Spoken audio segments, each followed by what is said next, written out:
Welcome to the Yesshift podcast with Dan Schinder and Steven Schinder. Dan is my dad, I'm the son, and on this episode we had the privilege of having Keith Emerson's son Aaron Emerson, as well as Aaron's wife Jo Emerson, so they could chat with us about the new Keith Emerson biography by Chris Welch that we recently reviewed. So sit back and let's just dive right into the conversation with Aaron and Jo. Go on then. Well, it's been a long time coming. We when Keith passed away, we had a lot of requests to re-release his autobiography, and so we were going to initially do that, but when we were sorting through his house after he passed away, we found boxes and boxes and boxes of photos and paperwork and things that had never seen the light of day. So we kind of thought that maybe instead of just a reissue of the autobiography, we would put together a brand new book with unseen things, because rather than them sitting in a drawer in our house, a coffee table book, so we could share all of that with the fans as well. It gives also, it's like all the people that were close to him, all the people that knew him, that had an effect on their lives. It was nice to hear their opinions about how they felt about him and his music, and share it in the book. So he had his biography come out many years ago, The Pictures of an Exhibitionist, but also this wasn't it just something different. It's very nice that people were asking about it and to do it, and for me it was closure. For me it was lovely to go through all of it. To deal with all of the stuff and to go through some of these pictures that I had never seen before, and to put it all together with the help of my wife and family. It was loads of like photos of Aaron's childhood, and we just spent weekend after weekend at the kitchen table scanning all these photos and reliving Aaron's childhood, like for a long time. It's taken a long time. So hopefully people will like the result, because we're really pleased. We're really happy with how it's a great job. Yeah. So before all my dad's passing, we'd see him every now and again. So we he was living in LA, we're living over here in England, and we didn't see each other that much. So towards the end, there was a kind of gap. But obviously we would chat every now and again. I think there was a funny time when we tried to FaceTime him, and he thought it was the telephone, and he put it to his ear. we FaceTime, and he just held the iPad up to his ear. No, Dad. No, you got to talk into it. You don't have to. Yeah. It's very bless him. It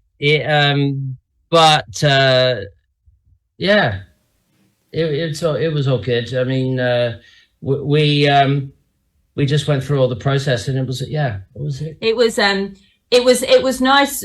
It was nice for me to see loads of to learn so much more about his career, because when he was here, he was Aaron's dad, and he was granddad to my kids, and I didn't really see him in that way. So for me to go through and find out so much, I just wish I'd known back then that I could have sat and asked him about it, because I've now had to like pick Aaron's brain and pick everyone else's brain about it all, and learn for myself. And what an incredible career he actually had. So it's been really eye-opening for me, and really, really lovely to share that with my children as well, because we've kind of all learnt about it all at the same time.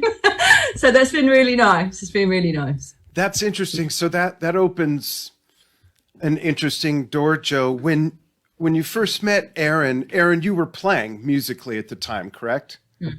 Yeah. So Jo, you meet Aaron and you figure, okay, great, I like this guy, but he doesn't have a real job. Then you meet the dad and you go, oh my goodness, he doesn't have a real job either. What was that like, kind of unpacking the family life? Actually, when I first met Aaron, we were working together in a bar. I was I'd never heard of Emerson, Lake and Palmer ever before in my life. What?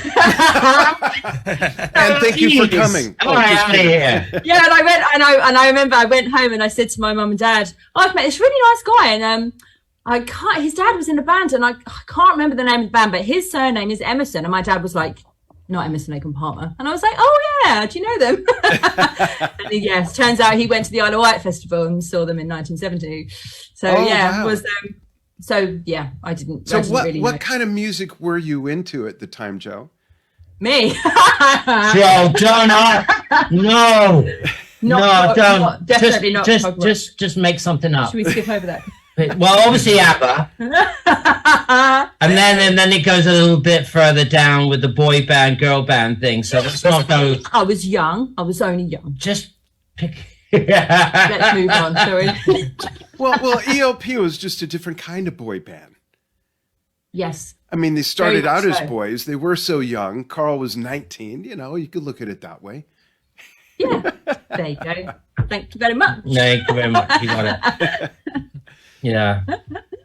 So, Steve, I know you had some questions about. Well, actually, Steve, why don't you read off while I read off what comes with the massive clamshell package, and I'll go ahead and show that while you're talking about it. Right. So, like has been mentioned, there's the classic version, but there's also a signature edition, which includes the clamshell and is signed by Aaron as well as Chris Welch, who wrote it. And the clamshell box also includes an archival quality art print portrait of Keith, a CD of an unheard interview, and specially created sheet music of Keith's first ever original composition, Quartermass Boogie Woogie, handwritten by him when he was 12 years old in 1956. Yeah, that's right. Wow. And I have the original on the wall in the kitchen, which I can easily go and get and show. But yeah, anyway. Yeah, that'd be awesome. You want to see that? Yeah. The book, and it's very, it really goes into Keith's life very well and is filled with lots of great pictures and all the people who are involved. It just paints, it's great to see what he was like through all the people who knew him, friends and family. And me and my dad, we blazed through that book like really quickly. Yeah, we almost like lots of great memorabilia. We're racing each other, but not intentionally. It was like, okay, where are you? This happened while I was moving, Stephen, from a different part of California down south to another. So like we're in our hotel room. The only time we've probably been together where there was 2 hours next to each other and we hardly said a word because we were just so engrossed in this. It was great. It's completely absorbing. When you start reading it, you get drawn in completely because the stories some of the stories that are told, it makes you feel like you're actually there at the time. And it's just really nice to hear such. Yeah, there were a lot of pieces filled in for me. Having been a fan of the music and following them since the early 70s, there were a lot of things like, oh, wow, I remember that. And then it connected to this thing over here. And I knew I was close to Alan White since 1989. So I knew that in the latter years, Alan and Keith hung out a lot at the NAMM shows. And I got with Alan every year at the NAMM show. So there were a lot of interesting pieces filled in. That was very interesting to me personally. But Aaron, let's see the real deal in 3D. I just noticed how there's the front of it. Wow. And I just realized I just broke the back of it. Oh, wow. And he was how old when he did that? 12. What does it say? He signed. He signed it on the back. If you can see there, just here. Yeah. Wow. 12 years old. That's awesome. Isn't it interesting that he and Greg wrote at such early ages? Yeah. And how, of course, Greg's piece became an ELP piece. Very interesting. Thanks for sharing that. Yeah, that's a gem. And I'm going to show really young, Yeah, I'm going to show a few of the pictures while you guys are talking about the book as well. And so, being, obviously growing up with a family, towards, I guess, when a situation, would I have seen these before if things would have carried on? Possibly not. I don't know why. I think my last memories of chatting to him were pretty much he was done. You know, he actually wanted to get a little cottage in Cornwall and be a fisherman. Oh wow! he just wanted to like really, call it a day and just we went. Our last holiday was down to Devon in Cornwall. We went to Cornwall, yeah. And it just he was so happy. Yeah. It's just things like that, little things. Yeah. So after this has happened, and then we had to clear out stuff and do things. We find this, we find that, and we wouldn't have done that before, would we? No. Oh, Because then we find all this stuff. I mean, the tapes, and there's just everything that we've saved and tried to salvage everything to save that have been here and there from his side of our side of the family, my mum's side of the family, everything. It's good to keep it, of course. Sure. Keith's mum, we discovered, kept absolutely everything about him. Even just his name printed in the newspaper from when he was 14 years old, all the way through the ELP years. The postcards that we all found, and postcards that he sent home to her, and that she would cut things out of the newspaper and just stick it in scrapbooks. And we've just got scrapbook after scrapbook after scrapbook filled up with all of this stuff that we've scanned. So I mean, at some point it will find the light of day, I think, as well. So yeah, it's love that. Amazing to see. Yeah, it's amazing to see. She was so proud of him, and it's really nice to see that about her as well. It's really, she was a lovely lady. So is there possibilities that there could be unreleased material coming out, whether it's different live tracks or different versions of songs we know or songs that we've never heard before? There really are, but it has to be at a standard to have it there. And there's lots of bits, but there's nothing that I'm allowed to talk about. Okay, that's fair. There's lots of stuff, but I'm not. When the time is right, we can talk about that. But that's good to hear. Yeah. That's very good to hear. Yeah. Can you tell us a bit more about what was the relationship like with Chris Welch and communicating with him during the process of all this? With my father? With Chris Welch. Chris Welch and my father. Oh, me? Yeah, during the process of the book. Yes, of course, yes. And he was the right man for getting the job done. Yeah. He'd met my father. He knew my father. He knew he was around that era, and so when I heard that he offered, and we knew that he wanted to be a part of this project, then of course, that's awesome. And it was nice, just because the interviews and stuff that he did with everybody, he just picked up the phone and rang people and organised talking to people, and it was just like talking to an old friend, because he knew Keith so well, and he knew a lot of these people anyway. So it made the conversation flow very easily, which I think comes across quite well in the book as well. All of everything that everyone has said was in an interview with Chris. So that it worked out really well. I think we think he was the perfect person. One of the things I think is genius about how Chris laid this whole thing out. And folks, this really, I told Steve this right away as soon as I started reading the book and getting a chapter or two in, is the fact that it's not like, okay, here's this person's story through Keith's life. Now here's this person's story. Rather, it's chronological, and all these people keep reoccurring during the different periods as time went on. And I thought that was just such a beautiful way to lay this out. It really was.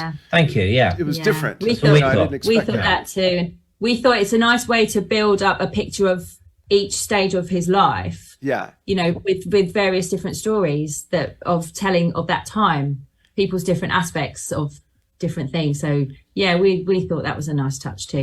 Yeah, it's very much like watching a rockumentary, and you cut between the different interviews with people. Like, it had that feel, and it just made it all the more enjoyable. Yeah. A lot of great anecdotes too.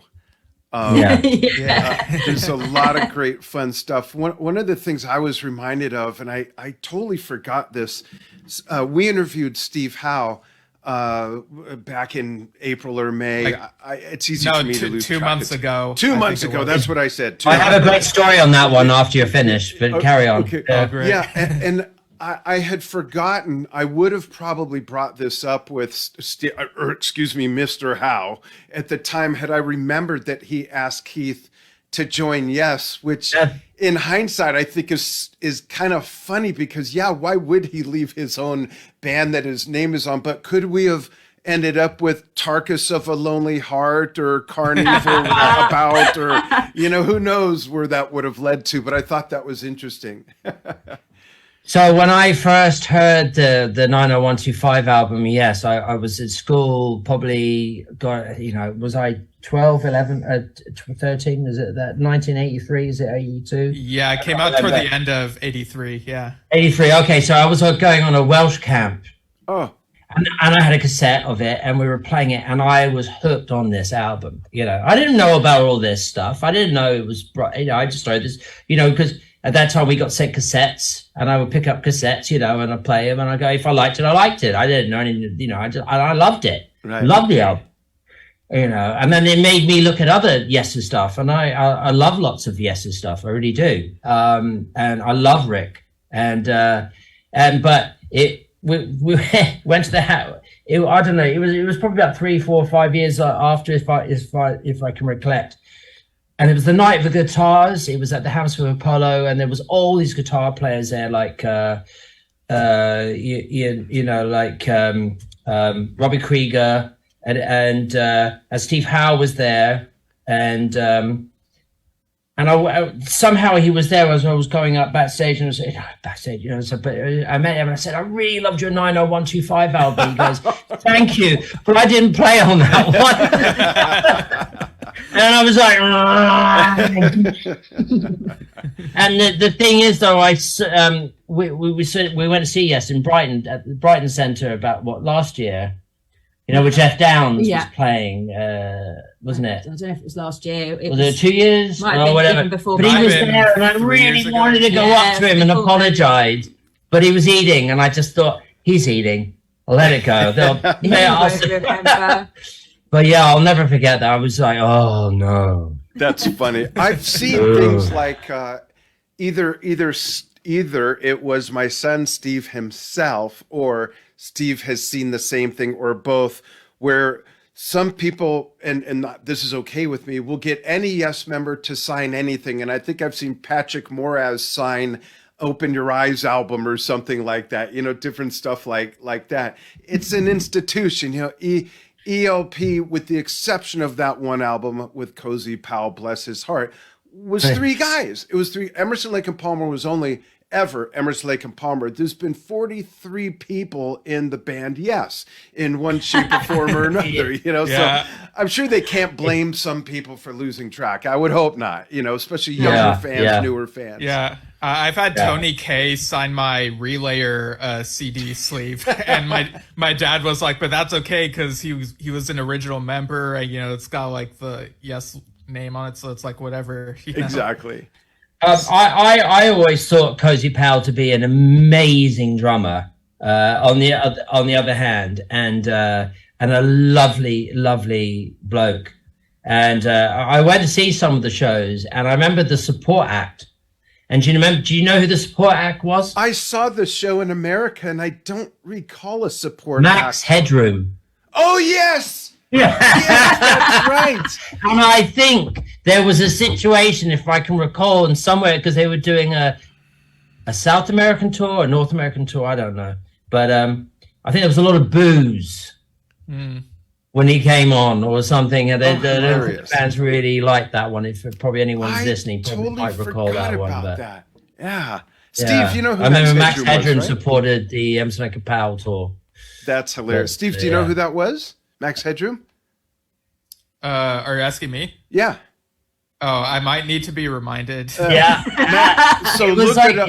Look it up when we're done, or look it up on your phone. Max Headroom was an animated in the 80s, the early days from MTV.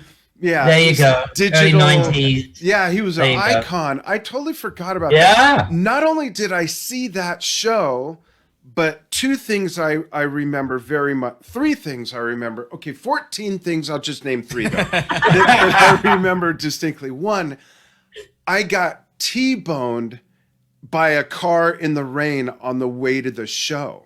Oh, wow. I remember it was on Halloween, and my first wife and I, she was pregnant with our second child, and the younger one was 2 years old and was in an outfit, and this lady ran a stop sign and T-boned us. And all I could think of was, are you okay? Okay, great. We got to get to this concert somehow. So we ended up getting my truck towed. We were taking my daughter to my parents' house anyway, so my dad let me take their car all the way from LA to Irvine, which is where the show was. Old place called Irvine Meadows Outdoor Amphitheater. I know. Yeah, so that, of course, stands out. Number two, the fact that Cozy was playing the double bass footwork he was with knee-high cowboy boots on. That was like, Dr. Scholl's must be a sponsor. I mean, I just couldn't imagine what was going on in those boots. But the other thing was that your dad actually did sing some lead vocals, which I hadn't seen in a very long time. A lot of people don't know that he's the first voice on First Impression Carnival 9. There's that, but then also he was trading vocals with Greg on Lucky Man. Do you remember that, Aaron? No, I actually don't know that. Yeah. What? Yeah. My dad couldn't sing. No. Yeah, look it up. Look it up. He was a very bad singer. I'll have to find a bootleg video. Did we do videos back then? I'll see what I could find to send you. Yeah. That would be good to see. It would be good to see. I'll see if 'cause there's any that videos sounds from vaguely there. familiar, but it sounds like something I wasn't sure about, so we'll have to look that up, I suppose. Yeah. So let me try this real quick. He would try and sing. Do you know what? He would love to do karaoke. Oh, really? What did he like to sing? Oh, you don't understand. There was a ABBA? time in Brighton Beach. Brighton, we have a pier at Brighton Pier. Right. Okay. And we went there, didn't we, with the kids? Yeah. How old were they? I don't think we had Zach. I think so. Ethan must have been about 2. Yeah. Or So something. he would drive around Worthing, Lancing and stuff, and on his own turn up into any pub that had karaoke, and he would just get up and sing. And he'd be on his own. No one, and just any pub anywhere in the country, and just turn up and sing. But this one was on Brighton Pier, and there was a football match on. So all the blokes in there are all like with their beers and waiting for there's a big screen. Big on the stage. Big match, waiting for it. But the time of the karaoke started at 2. But the football match was still going. Yeah. But my father was not into that.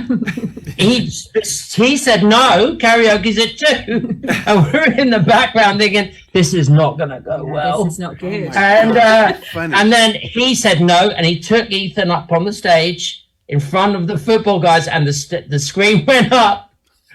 And then I don't know what he requested. I don't know either. I don't know. I would make up a song right now if I could remember. Horror at that time. And then the song had happened, and then they started doing karaoke in front of these football fans. So Keith and little tiny Ethan at 2 years old. I thought we were going to die. How did it go? But funny enough, there wasn't any heckling, was there? There wasn't any. I don't remember anything throwing glasses at them. No, I don't think they would have. I would like to say it. At a 2-year-old. That was it. Yeah. He had the ammunition. Safeguard, his shield. He had the ammunition. He had a cute kid. He had a cute kid with him. And then after he left us, he continued on his journey to visit more karaoke bars. That's hilarious. That's funny. I'm actually thinking of going to karaoke later tonight, so it's funny that you brought that up. Do it. So Do I'm it. gonna look something up while you're all still chatting real quick. Let me check something here. Yeah. But don't wait for me. Keep it going. Couldn't think of any other. What were the other songs that he'd like to sing? I think he wanted to be a singer. I don't know. I do. If he could be a singer and a keyboard player. I do remember. I think it was either him. Oh, he is a keyboard player. I mean, sing both. It was either a story that he told me or Mari told me that they were doing karaoke, and he sang an Emerson, Lake and Palmer song once, and in front of a few people in a pub, and got booed off the stage. And then someone said, "Emerson, Lake and Palmer did it much better. Who's that guy?" Wow. I think maybe Mari told me that. I don't think he would have told me that. Yeah, that's kind of the reverse of the Steve Howe story you were telling us earlier. That's funny. Yeah. That's hilarious. Yeah. So I'll look this up in a moment. What music are you into now, Aaron? And what are you playing? You mentioned before we started you've got a special project going on, reviving an ELP track. Talk about that, please, and as well as what other music are you into, and we'll go from there. Okay, so our first lockdown, which was probably about 3 years ago. I think it was the summer of 2020. It all kind of started, didn't it? Around there, and I was at home. And almost I just 2.5 years ago, yeah. Yeah, somewhere around there, and I started getting into Logic and. Lately, because I'm a bit of a technophobe, but I thought, well, now's the time to sort of really reach out and get in there, because I always just turn up with bands and play and jam and then leave and stuff. But I just, I'll go to a studio and there's always an engineer doing it for me, doing his bits. Or you can go to karaoke. Now I'll start trying it out, and then I was talking to an old bandmate called Brett Copeland. Is an old friend of mine from LA, and we started talking about doing a track, and he mentioned about doing Lucky Man, and then we started putting players out, and I've never done this before, sending streams out, and we were all sort of like putting bits together, but unfortunately, Brett wasn't available at the time, and then we carried on, and musicians just kept popping up, and then we got Chuck White, bass player from Alice Cooper, who said yes to put some bass down, and Jeff Downs from Yes, who plays an incredible intro on the Lucky Man track. Oh, wow. We got Zach St. John from the B-52s. He's played with everybody, Justin Bieber, everyone, lovely guys on the drums. Mark Bonilla, who's played, obviously, from Dad's band, has played the guitar solo in the break. Nathan James from the band Inglorious, who's done the lead vocals to take over Greg Lake's voice. Mm-hmm. Matt Fuller, fantastic guitar player, has done a bit of background guitar. And Rick Salian, who's done a bit on the mandolin. Oh, nice. And then I went over to Philadelphia, where Dad's Mooga's at EMIAC. Right.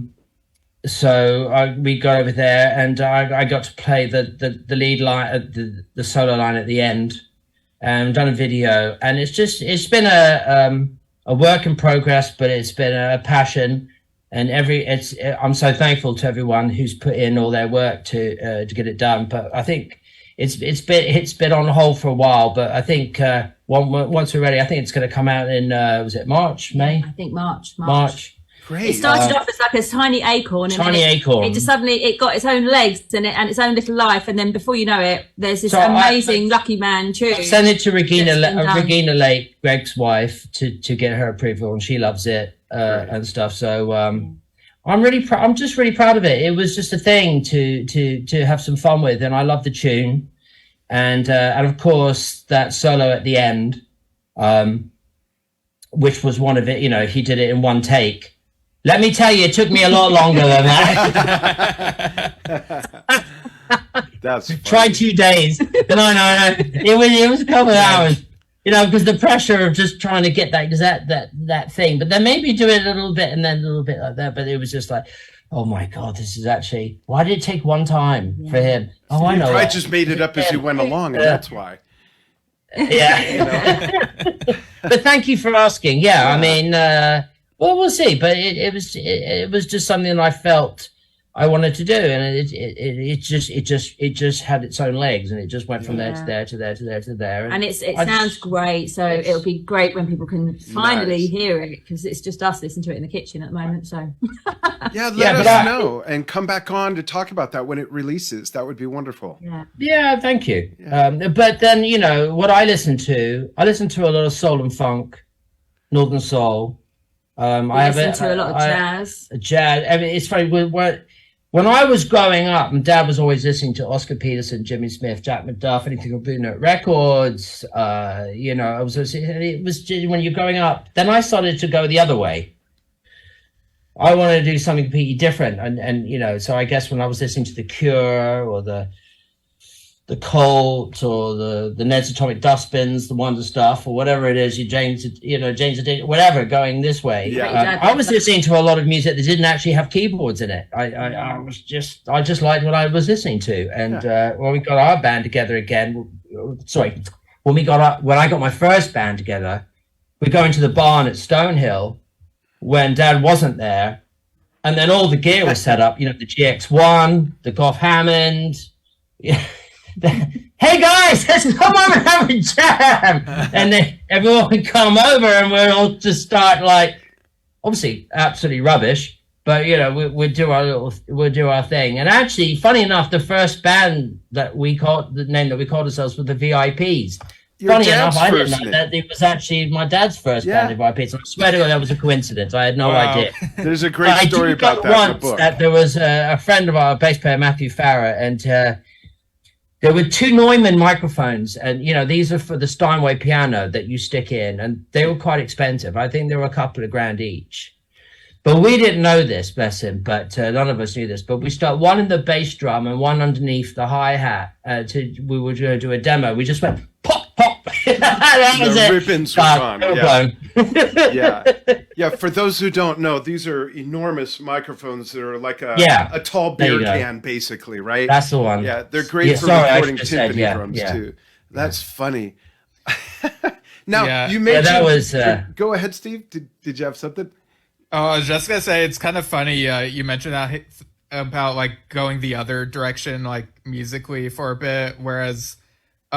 With me and as I was growing up, I would gravitate more toward, Yes was like everything to me. But then as I got into middle school, I'd check out some of the other bands that my dad was into, because I realized how great other prog rock bands are as well. And that's when I got into Emerson, Lake and Palmer, when I was about 13, 14, somewhere around there. And I was just blown away by what your dad and the other guys were able to do, and it's still impressive listening to it today. I just love all that stuff. Thank you. Yeah, it's still what's wonderful about it is that any one of those pieces that could be referred to as iconic pieces when you look at anything on Tarkus, anything from Brain Salad Surgery, and of course Pictures at an Exhibition, Trilogy. There's some great albums. They could come out today and they'd be just as unique and ahead of their time. There's a lot of bands where, and there's nothing wrong with this, but there's a lot of bands where there's a lot of similarities. Nothing sounds like Emerson, Lake and Palmer. I totally agree. Nothing. It's just still so different, And I was going to ask, where did it go? It's back here in my memory. I was going to ask about. It'll come. But I was going to say, it's there. Just remember. It'll come. Yeah. Are there any? You mentioned a 10-piece type of funk band. Are you into like Stanton Moore's Galactica? Stuff like that. We're just so we're a 10-piece jazz funk band. We all started writing original songs. Mm-hmm. We've been together for about a year, so we're starting to do we've done about 2 shows so far, 2 or 3, isn't it? And we're doing our big one on Saturday, which we put out there on the it's going to be live. The one he's doing Saturday is going to be live streamed. Oh, there you go. So you can log in and can log in and watch the show. It's this guy. The drummer got this together. This guy's got this helicopter pad in the middle of the countryside. I don't know who it is, but I've seen the stage and it looks great. And he's got this room for 100 people And then he's got this sort of technology thing that when we play, you can type in, and it was it £2, £2 to watch, £2.50 or something to watch it live, to see what we're doing. So it's, for us, it's quite a big thing. Oh, I'd love to check that out. Check it out. We put it on the Facebook. Yeah, I mean, this is not for me to. This wasn't about that, but yeah, it's going to be fun. But and then next year, festival circuit, I think, for Aaron. Yeah, we prepare for that. But so for me, I mean, this is my setup here, and I'm just an organ, piano, Rhodes, Moog player. I was going to say, you're going pretty traditional as far as gear sounds. That's right? it. Yeah, that's great. I love that. Yeah. That says a lot about those instruments and sounds, right? That decades later, they are still the staple, you know? You know what I mean? It just works. And it's timeless. You know, you got the synths, you got the stuff, you know, for me, I love the Nord. I love the Nords. You know, I've got the Rose Mark II stage piano over there, the nice sort of, you know, so I don't believe Dad had a, yeah, didn't have a Rhodes, but you know, I've got his MIDI thing out here with the Lucky Man presets that he had on tour, and his oh, what's it? Oh, this would be fun. What's this? Oh, turn around. Careful. And then he had this sort of spring thing, so when you rocked it, you could just go. That's right, the spring doing the reverb. I love it. There you go. Nice sound. That's great. Anything I else? vent on that. I love that. Anything else you want to say about the book and how? What would you say to people that are watching? And Steve will let us know if there's any questions. But how would you encapsulate the book for people? And then I'll give you my version because I have my perspective as an outsider, and I'm sure Steve does as well. Oh, sorry, I think we were going to say. Me? Yeah, no. So when I look at it, it's a journey through everything from the beginning to where we got through to the end, through his family and friends and people that knew him all have to say about their memories, about how they felt being having him Keith in their lives, in all our lives. Also, you know, a lot of his friends and people that he worked with didn't get that chance to say goodbye to him. And in a way, it's almost like closure for them as well to do this for him and say goodbye, I suppose. Yeah. I don't know. I felt a bit like that. Yeah, one of the things about the book that I really, really enjoyed was that my suspicion was confirmed. And here's what I mean. You know, when you see someone who's a public figure, whether they're in music, TV, film, whatever, and you have this preconceived persona that you make of them based on what they project, right? So I had this image of your father that was based on what I saw in concert and maybe only one interview that I saw. Well, back in 2014, I think it was, I met your father and got about a half hour one-on-one with him at Carl Palmer's art exhibit reveal in Beverly Hills back then. And I didn't know he was going to be there, but I went over, introduced myself, thanked him for years of great music, this and that, and we talked a little bit. And then I interviewed Carl, and then we hung out for the rest of the event. And at this art gallery, there was this big bookshelf. And I went over, I'm thinking, I wonder what kind of books would be in a neat place like this. My wife and I collect books. We have books going back to the mid-1800s, so I was interested in the books. So I go over to the books, and out of the corner of my eye, your father comes over to the left of me, and he's looking at the books. And then he pulls out a book, and he says, "Hey, Dan," and he holds up this book, and I'm going to show a picture for everyone to see, and I'll explain to you, and you'll see it if you watch the replay. but he holds up Neil Zalwazer's book called Fuck You. And I said, oh, I bet that's a really good book. He says, I think it was written for us. I said, Keith, can we take a picture together? He says, yeah, sure. So Lori, who's with me, Lori Shoup, who's worked with Trump Talk TV since the beginning, is taking the picture, and your dad isn't smiling. I'm like, Keith, smile.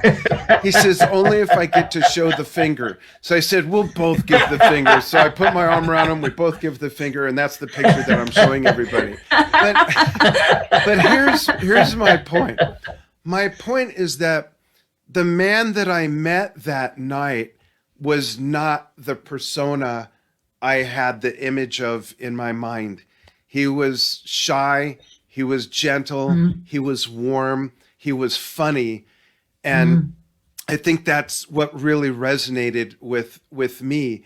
Now, years later, reading this wonderful book, everybody says all those things about him. And I just feel so honored I got that little sliver of time of that Keith Emerson. Thank you. Yeah, it really meant a lot to me that he was that comfortable. Absolutely. Yeah, he was a very good humored person. Yeah, get this book, folks, if you're at all a fan of Emerson, Lake and Palmer, or if you don't like the other guys and you're just a fan of Keith, that's fine too.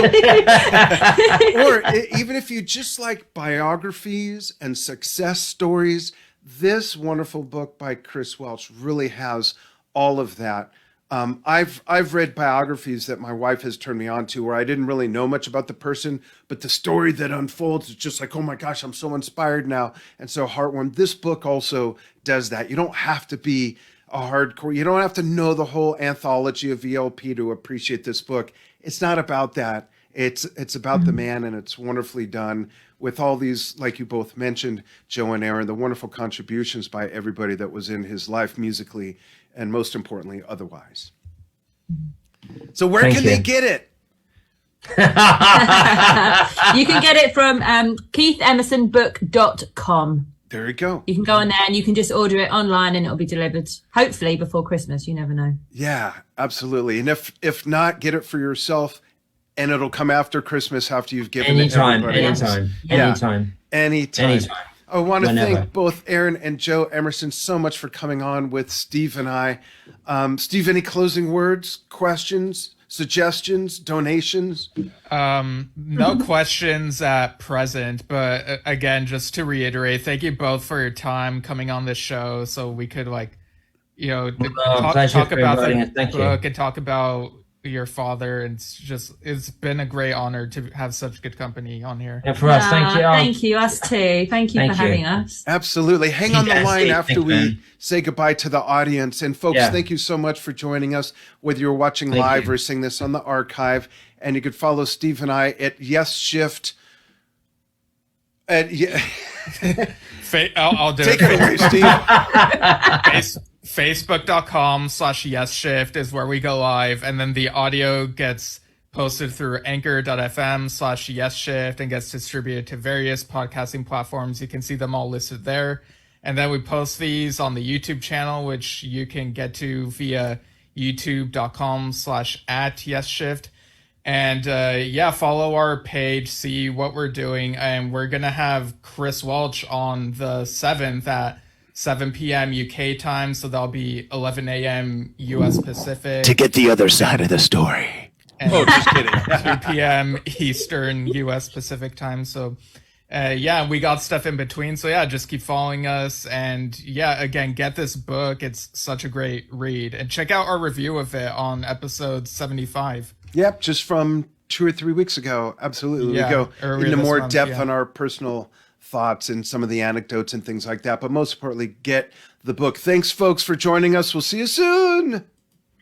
Thank you, everyone. Bye.